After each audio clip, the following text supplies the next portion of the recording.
Thank you, Mr. President. I'm not going to ask any questions. Let me put your mind at ease there, because so far it's been like throwing Jell-O up against the wall. It just slides down and you don't get very much out of it.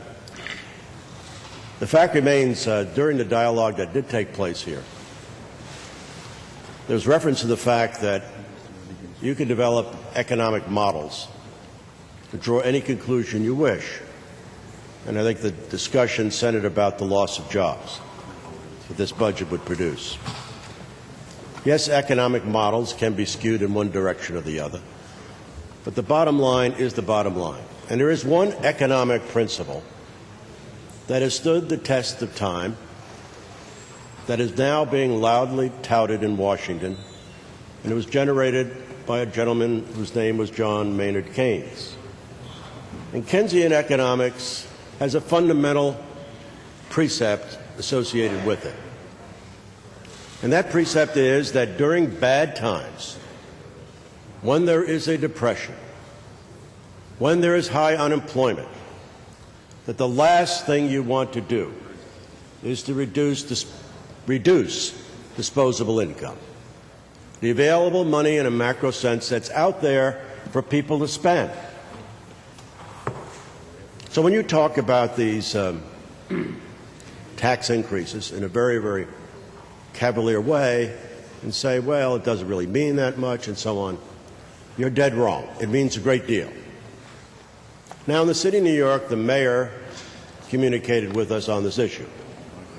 And he pointed out that the very tax categories that you're talking about, folks on an individual basis making $200,000 and going up the ladder, represent more than half of the revenue, income tax revenue, generated from the city of New York. He goes on to point out that many of these people are mobile. And all you have to do is look across the Hudson at all of those apartments and co-ops and condos being built there and reflect back right after 2001 how many of them fled across the Hudson over to Jersey, to know that that's not just hypothetical, but is a reality already. He indicates that the city would be losing, based on these increases, at a minimum, $3.5 billion in revenue. A staggering sum, in my view.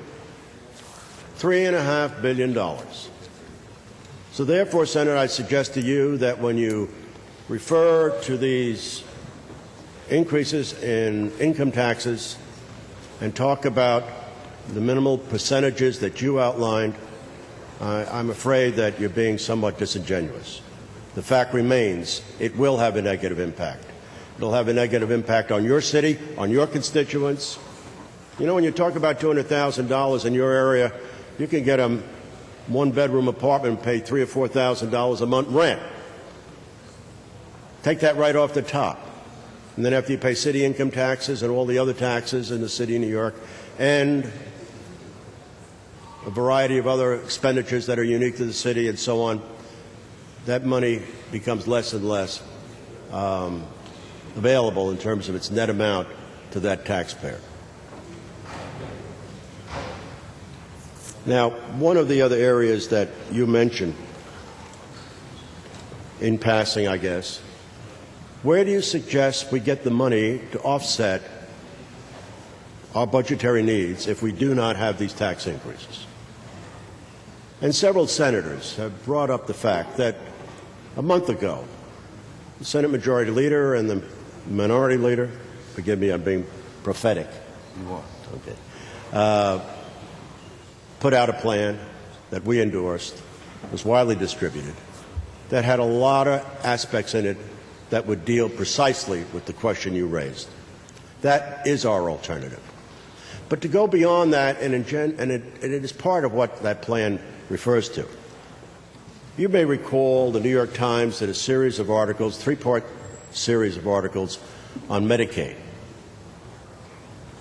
They calculated, based on a great deal of information they had collected, that in the state of New York, there was somewhere between 10 and 30% in our Medicaid budget that could be directly attributed to fraud and inefficiencies and wasteful spending. As a result of that article and a great deal of other inputs, we put together, Senator Skilos being the prime mover, a bill creating the Medicaid Inspector General. The New York Times said, at a minimum, the waste, fraud, and inefficiency was between 10 and 30%. If you took the lowest end of that, 10%, and you look at our $40-some-odd billion Medicaid budget, we're talking about $4 billion at a minimum. Well, what's happened? What's happened? Despite some of the things that the Comptroller has pointed out, Attorney General has pointed out, and others have pointed out, we're not doing what we said we were going to do. And if we did, many of the things you've talked about would simply not be a problem. And, of course, the other issue, which we all know about and talk about all the time, is the failure to collect the revenues from purchases of cigarettes and gasoline and other products on Indian reservations. And I've heard various estimates there, somewhere in the billion-dollar category of lost revenue. So just take those two things alone, and we wouldn't be having to do the income tax increases that you've talked about. I also want to point out one additional factor. When you talk about 200,000, 300,000, 500,000 incomes, you are including S corporations, small businesses, which everyone agrees are the prime provider of jobs in this state and nationally. Matter of fact, the President addressed that issue just the other day, as did his Treasury Secretary, that small business is the largest employer in the aggregate throughout the nation and certainly here in New York. What you're saying to those S corporations who are now going to get hit by those income tax increases, that you're going to have to pay more, which means if you are marginal, and many of them are today, you're going to have to lay people off. You're not going to make the investment in your business that you may have hoped to make. The net result is less jobs, less income, and everybody suffers.